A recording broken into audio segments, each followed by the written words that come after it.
종신행선이라도 선유부족이요 일일 행악이라도 악자유연이라. 마원이라고 하는 유명한 장군이 있었는데 자기 딸이 나중에 그 황제의 부인이 되기도 하죠. 종신행선, 종신, 몸을 종 마치다 죽다니까 죽을 때까지라는 표현이에요. 죽을 때까지 행선, 선을 행하더라도 선유부족이요. 선은 유, 오히려 유. 부족할 때 족은 앞으로 종종 나올 테니까 원래는 발의 모양을 본뜬 거죠. 그래서 발이라는 뜻이었는데 나중에는 풍족하다. 우리가 흔히들 이야기하는 만족하다 할 때 그 족. 또 하나는 뭐뭐 할만하다라고 하는 가치를 만들어주는 조동사로 쓰이기도 해요. 그래서 발, 만족하다, 뭐뭐 할만하다. 이 정도 세 개 정도 기억해 두시면 풀 수 있으실 것 같아요. 선은 오히려 만족하지 못하다. 우리말로 그냥 부족하고 일일 행악이라도 하루라도 악을 행하면 악자유연이나 악은 저절로 유여 나머지 여자니까 남음이 있다라고 해서 죽을 때까지 좋은 일을 하더라도 그 좋은 일을 계속 마지막에 생각해 보면 부족하고 하루라도 악을 행하면 악은 남는다. 그 다음 사마옹공이 말하기를, 사마광이라는 분이죠. 사마광이라는 분이 이런 이야기를 했네. 적금이유 자손이라도 미필 자손 능진수요. 적금, 지금도 이렇게 쓰네요. 쌓을 적자죠. 금자는 이때 돈이니까. 돈을 쌓다. 이 써이자하고 이 마리을 이자는 같이 쓰이는 경우가 많이 있어요. 그래서 두 개 다 접속사로서 쓰이는데 이 써이자와 마리을 이자의 차이점은 이건 순접으로 써요. 그래서 그러니 마리을 자도 순접으로 써요. 그런데 마리을 자는 동시에 역접으로도 많이 쓰인다라는 거. 그러나 그런데 여기서 이 써이자는 순접의 기능을 하는데 이 마릴 이자와 동일한 뜻으로 쓰이는 거예요. 그래서 적금, 돈을 쌓아두다, 모아두다. 그래서 이 말이에요. 유자손, 유자는 남겨주다, 유자죠. 자손에게 남겨주더라도 미필 자손 능진수. 자, 이것도 꼭 하나 기억해 두신다면 미자나 불자, 즉 부정사를 중심으로 이렇게 필자라는 부사가 뒤에 오면 부분부정이라고 해요. 부분부정. 그래서 자, 예를 들어서 필자를 여기다가 집어넣으면 반드시 뭐뭐 한 것만은 아니다. 이렇게 번역하셔야 돼요. 자, 만약에 앞에 부정사, 앞에 부사가 오면 이건 전체 부정이라고 해요. 그래서 문장 전체를 부정해요. 반드시 뭐뭇이 아니다. 그래서 뒤에 오느냐 앞에 오느냐에 따라서 의미가 조금씩 달라지니까 자, 여기 또 보니까 뒤에 왔어요. 그렇죠.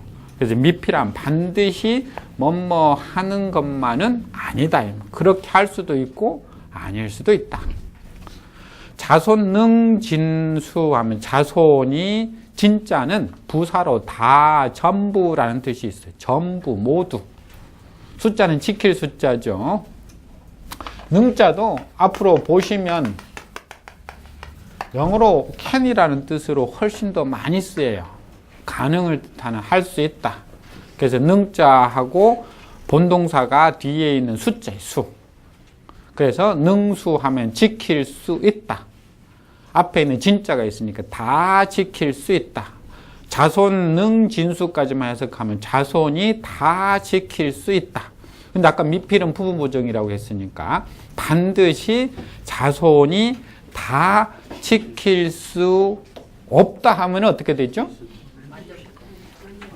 그러면 필미가 돼야 되는데 미필이니까 반드시 자손이 다 지킬 수 있는 것은 아니다는 거예요. 그러면 우리말로 하면 지킬 수도 있지만 지키지 못하는 경우도 있다라는 거예요. 그래서 돈을 많이 모아서 자손들에게 남겨주었을 때 자손들 중에 일부는 지킬 수 있지만 일부는 그 돈을 다 지킬 수가 없다라는 거예요.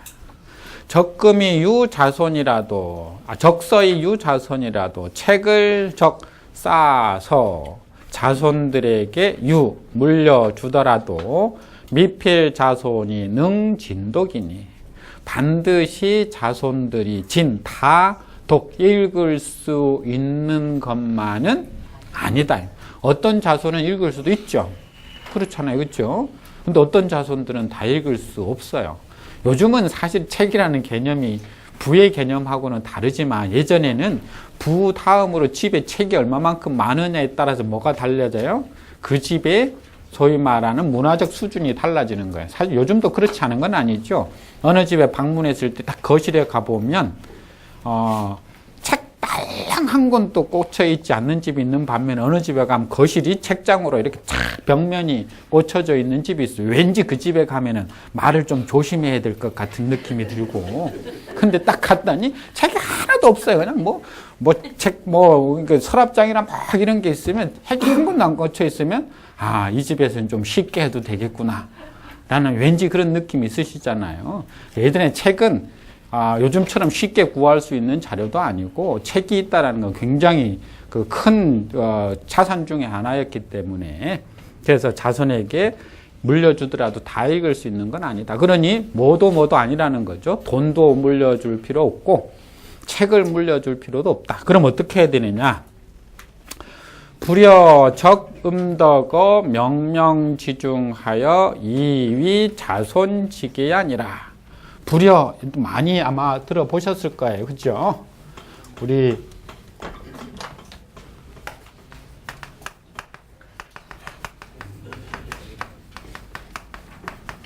백문 불여 일견 아마 들어보셨을 텐데 100번 듣는 것이 한 번 보는 것만 못하다. 그래서 비교급으로 A 불여 B하면 A는 B만 못하다 그런 뜻이에요. A는 B만 못하다. 적음덕어 명명지중하여 명명지중에서 적음덕, 음덕을 쌓다라는 말인데 음덕이라는 것은 말 그대로 음자가 그늘음자인데 그렇죠. 음과 양은 서로 상대되는 개념으로 쓰니까 양은 변양자니까 비추다, 드러나다, 보이다 그런 뜻이에요. 그러면 여기에 상대되고로 음은 뭘까요? 보이지 않는 그늘이니까 보이지 않다, 몰래 뭐 그런 뜻도 있는 거. 그래서 양덕 하면은 다 드러난 곳에서 덕을 베푸는 것. 남들이 보는 곳에서 덕을 베푸는. 예를 들어서 연말에 라면 박스 50개 세워놓고 그 앞에서 사진 찍어가지고 딱 나 이런 좋은 일 했네 할 때 그건 음덕이죠? 그런 건 양덕이라고 그러죠. 음덕이라는 건 그렇죠. 이번에도 명동에서 그 1억짜리가 발견되었죠. 누군지 이름도 밝히지 않는 그런 게 음덕이라는 거. 음덕. 남몰래 베푼 덕. 자, 명명지중이라고 되어 있는데 명자가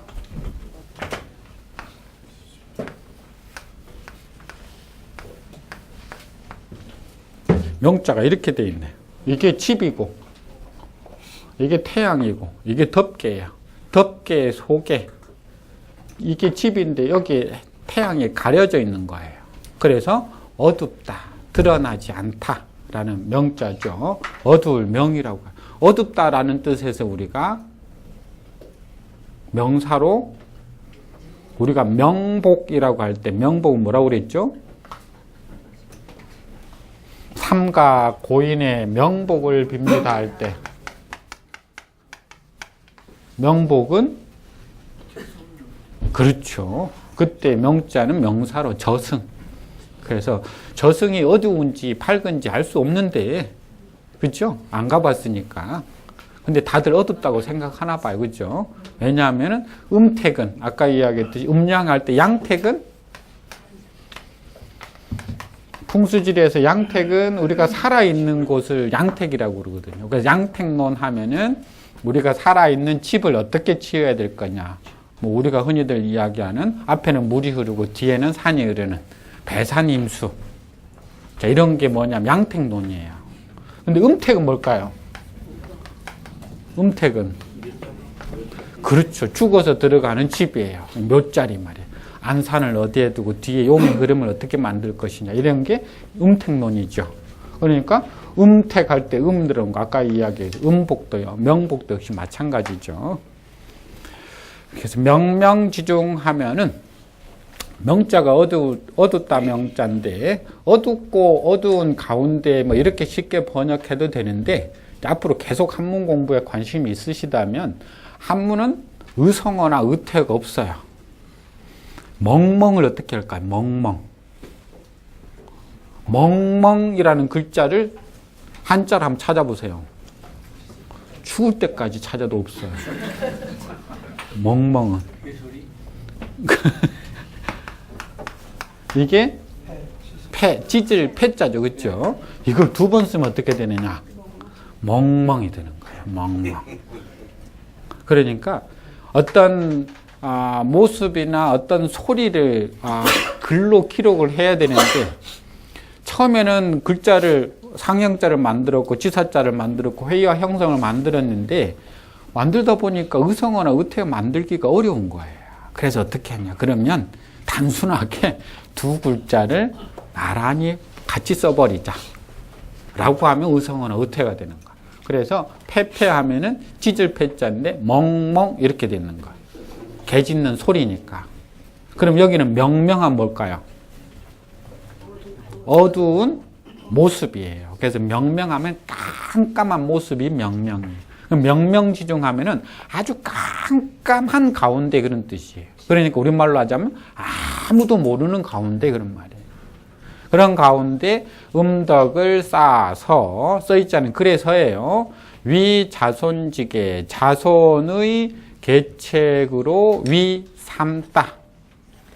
자손지계 자손의 계책으로 위 삼는 것만 부려 못하다 해서 다 합치면 어두운 가운데 음덕을 쌓아서 자손을 계책으로 삼는 것만 못하다. 위자를 나는 삼다라고 하지 않고 누구누구를 위하여라고 번역하고 싶다라고 하시는 분은 위자손하면 자손을 위한 계책 이렇게 해도 돼요. 한문 번역은 하나만 있는 게 아니라 상황에 따라서 두 개, 세 개 번역할 수 있어요. 누가 가장 그 번역을 듣고 우리말로 가장 쉽게 이해할 수 있느냐가 가장 좋은 번역이라고 보시면 돼요. 그래서 자손의 계책으로 삼다 하시거나 자손을 위한 계책이라고 하셔도 돼요. 아무튼 결국은 자손들의 계책으로 삼거나 자손을 위한 계책이거나 그게 가장 좋은 계책이다라고 해서 돈도 책도 물려줄 게 아니라 음덕을 많이 쌓으면 그것이 결국은 자손들에게 연결이 될 수 있다. 뭐 그런 이야기 같아요. 자, 그 밑에 한번 볼까요? 경행록이라는 책인데 책 이름만 있고 실제로는 지금 이게 누가 지었는지 사라져 버려서 알 수가 없어요. 다만 밑에 주석에 나와 있는 것처럼 송나라 때 만들어진 책이라고는 해요. 그래서 경행록이라는 책에 말하기를 은의를 광시하라. 은혜와 의리를 광시, 넓을 광 베풀시, 널리 베풀어라. 그래서 은혜와 의리를 널리 베풀어라. 왜 그러느냐? 인생 하처 불상봉이랴. 인생, 사람이 살아가다. 하처. 자, 우리가 하자를 무슨 하자라고 외우죠? 그렇죠. 우리가 이걸 어찌라고 외우는데 이 하자가 어찌라고 가장 많이 쓰여서 어찌라고 하는 것 뿐이에요. 그러면 야, 하시라도 전화해 라고 할 때 하시는 어찌 때죠? 그렇죠 하잖아요. 어느 때.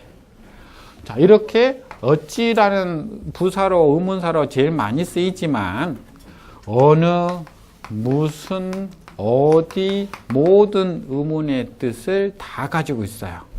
그래서 요건 재밌는 이야기가 있는데 편집하기 어려우니까 이건 다음에 한번 기회가 되면 말씀드리고, 그럼 하소하면은 뭘까요? 어느 곳, 하소할 때 어느 곳 이렇게 되는 거예요. 그래서 사람이 살아가다 하처 어느 곳, 불상봉, 상봉하면 서로 만나다는데 불자가 붙었으니까 서로 만나지 못하다인데 어찌어쩌가 붙으면 의문문으로 해석해 줘야 되니까 사람이 살아가다 어느 곳에서 불상봉, 서로 만나지 않겠는가. 그래서 사람이 살아가다 보면 어느 곳에서든지 만나는데 주로 어디서 많이 만나죠? 외나무 다리에서, 피할 수 없는 곳에서. 그래서 은의를 광시하라. 은혜와 의리를 널리 베풀어 두어라. 왜냐하면 살아가다 어떤 곳에서든 만날 수 있기 때문이다. 수원을 막결하라. 노봉협처면 난 회핀이라 라고 되어 있는데, 이 숫자도 이렇게 쓰면 어떻게? 똑같죠. 그렇죠. 부수는 아래 위로 옮겨갈 수도 있기 때문에 그래요. 이렇게 쓰면 그렇죠. 이렇게 쓰면 부끄러울 참 똑같죠. 이렇게 쓰면 이렇게 쓰면 똑같죠. 그죠? 네. 자, 여기도 역시 마찬가지인데, 요게 새죠, 새. 요것도 새고, 그렇죠. 새 두 마리 밑에 뭐가 있어요? 말이 있어요. 그래서 원래 수라는 건 뭐냐면, 새가 마주보고서 뭐 하는 거예요?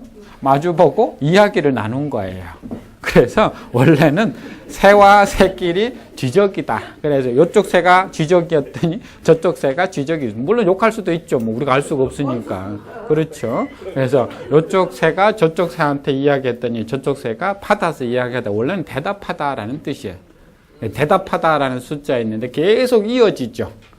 계속 관계가 이어지잖아요. 그렇죠. 두 사람 관계가, 원수 관계가 계속적으로 대를 이어서 이어진다 해서 나중에는 원수수라는 뜻으로 쓰이는데, 수원, 원수와 원한을 막 못마지 말라. 맺을 결자니까 맺지 말라. 왜 원수와 원한을 맺지 말라고 했느냐? 로봉협처 난 회피. 로봉, 길이, 봉, 만나다. 협처, 좁을 협자죠. 그래서 협처하면은 좁은 곳에서 봉, 만나다. 길이 좁은 곳에서 만난다라는 건 뭐죠? 피할 수 없는 길이죠. 그렇죠. 그래서 난 회피. 우리가 회피하다라고 할 때는 회는 돌다 회자잖아요. 그렇죠. 휙 도는 거고, 피는 그렇죠. 피하다 피자죠. 그러니까 회피라는 건 돌아서 피하는 걸 말해. 난자가 어렵다니까. 돌아서 피하기가 어렵다. 그래서 회피라는 건 말 그대로 그 상황을 모면하기가 어렵다라고 해서 노봉협처, 길이 좁은 곳에서 만나면 회피하기가 어렵다라고 하는 말로, 그래서 우리가 외나무 다리에서 만나면 달아나기가 어렵지 않느냐. 지난번에 우리 앞에 기소에서는 했었는데, 이 회가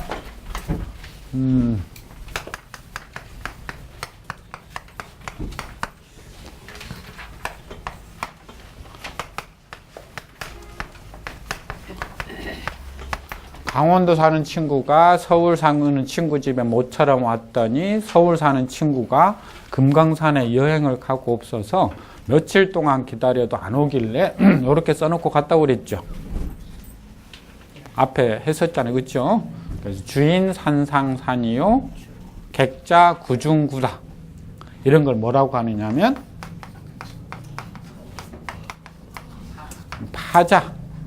파자놀이라고 해서 글자를 부셔서 한자를 분리시켜서 하는 놀이라고 하는데, 주인 산상사는 뭐라고 그랬죠? 그렇죠. 산 위에 산이니까, 산 위에 또 산이 있으니까, 그렇죠. 주인은 출타하고 없고 그런 뜻이죠. 객자, 그렇죠. 구중구 요거 하려고. 구중구 하면은 입구 속에 또 입구가 있다. 그래서 돌아갈 회라고 그랬죠. 그래서 주인은 나가고 없길래 객자. 이 첫자는 나그네 새끼 하면 안 돼요. 그때는 명사로 만들어주기 위해서 의미 없이 들어가는 거니까 나그네라고. 나그네는 돌아간다 라고 해서 친구 집에 갔더니 마침 친구가 없으면, 우리가 전통에서 한문을 공부하신 분이니까 왔다 간다 이렇게 하지 마시고 메모지를 딱 남겨 놓으시는 거예요. 뭐라고요? 주인 산상산이요 객자 구중구라 라고 남겨두시고 돌아오시면 됩니다. 장자왈 한번 볼까요? 어아 선자도 아역 선지하고 어학자도 아역 선진이라. 어아 나에게 선한 자도 아역 선지, 나는 또한 그에게 선하고. 직역하자면 어아 나에게, 어조사자가 누구누구에게라는 뜻이에요.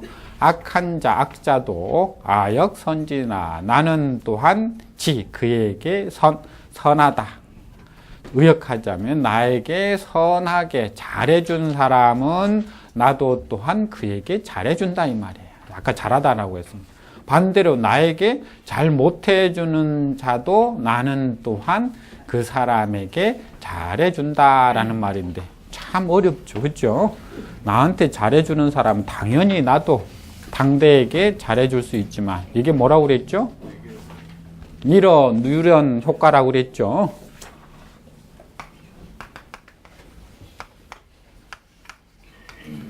거울 신경세포 뉴런, 거울 신경세포처럼 우리가 거울을 딱 보면 우리가 거울 앞에 딱 서서 거울이, 내가 웃으면 거울이 웃게 보이지만 거울 앞에서 내가 찡그리면 거울도 바로 찡그린다라고 해서 내가 어떻게 보여주느냐에 따라서 상대도 거기에 대해서 똑같은 반응을 보인다 라고 그랬죠. 그러니까 내가 상대에게 선하게 대하면 상대도 역시 나에게 호감을 가지고 선하게 대하지만, 내가 상대에게 선하지 않는 행동을 하면 상대도 역시 뭐라는 거예요? 선하지 않는 행동을 보이는 거예요. 뭐 꼭 사람만 그러나요? 개도 마찬가지, 그렇죠? 강아지한테 가서 아이고 귀여워라 하고 이쁜 좋은 감정을 가지고 다가서면 개가 꼬리를 처음 봤는데도 살랑살랑 흔들면서 다가오는데, 이놈의 시켜 된장 발라버릴까 막 그렇게 하면 개도 안 잡아먹히려고 막 어르렁거리는 거예요. 지가 뭐 덤벼봐야 어차피 잡아먹히는 거 알면서도. 그렇죠. 이게 뭐냐면은 밀어 누련 효과인데, 그래도 어와 선자는 아역 선지해라 이런 이야기 같다. 악이 여인의 무악이면 내가 이미 남에게, 한문에서 이는 사람이라는 뜻보다는 남이라는 뜻으로 더 많이 써요. 남에게 무악, 악하게 함이 없으면 인능 어아에 무악 제임저, 남도 나에게 뭐뭐 할 수 있다. 무악, 악이 없을 수 있다. 어조사 제가 문제인데, 이제 어조사 제는 두 가지 역할로 쓰여요. 물음표 역할을 하거나 느낌표 역할을 해요. 그런데 대체적으로 제가 물음표 역할을 많이 해요. 근데 가끔은 느낌표 역할을 할 때도 있어요. 여기가 물음표 역할을 하는 게 아니라 느낌표 역할을 하는 거예요. 그래서 내가 이미 남에게 악하게 대한 것이 없을 때는 남도 나에게 악하게 하는 것이 없을 것이구나. 의역하자면 없을 것이 도다 해가 느낌표 딱 이렇게 만들어주는 것인데, 자, 이미라고 하는 기자는 과거형으로 주로 쓰이는데, 한문은 과거, 현재, 미래형이 없어요. 그죠? 그래서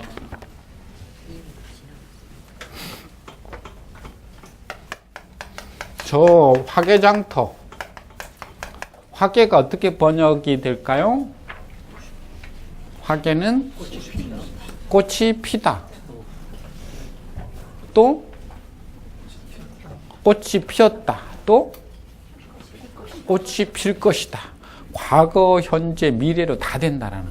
꽃이 피었다, 꽃이 핀다, 꽃이 필 것이다. 그럼 어떻게 하느냐? 앞뒤 상황에 따라서 알 수밖에 없어요.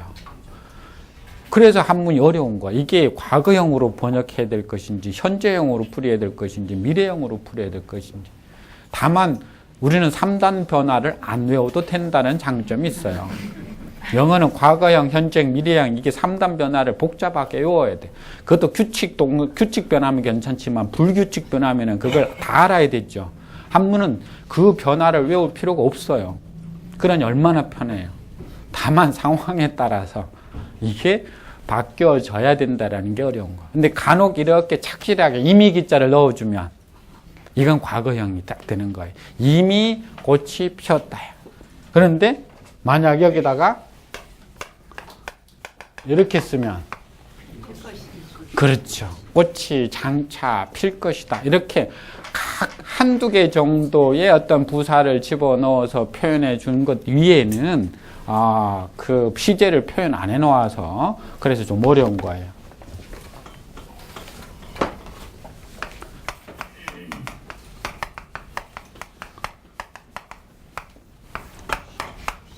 이 무식한 놈아 할 때 조심하라고 그랬죠. 무식은 우리가 일반적으로 번역할 때는 과거형으로 번역하는 거예요. 과거에 아는 것이 없다. 공부해서 아는 것이 하나도 없다라고 해서 우리가 무식이다라는 표현을 써요. 그렇죠? 근데 이걸 미래형으로 해석하면 어떻게 되죠? 알 게 없다도 되는 거예요. 그렇죠? 뭐 알 게 없으면 어떻게 돼요? 그렇죠. 그러니까 다 배운 거예요. 그래서 혹시 가끔 누군가가 이 무식한 놈아 할 때는 잘 해석을 해야 되는 거. 이걸 과거형으로 하는 게 없이 저 사람이 나한테 한 것인가? 아니면 너는 더 이상 펴올 게 없는 사람이야 라고 이야기한 것인지. 그래서 무식은 극과 극의 차이가 나는데 이게 과거형으로 할 것이냐 미래형으로 할 것이냐에 따라서 달라지니까요. 여기 있는 경우는 과거형으로 했다라는 거예요. 자, 오늘은 여기까지만 하고 다음 시간은 오늘보다 조금 더 빠른 속도로 나아가도록 하겠습니다. 자.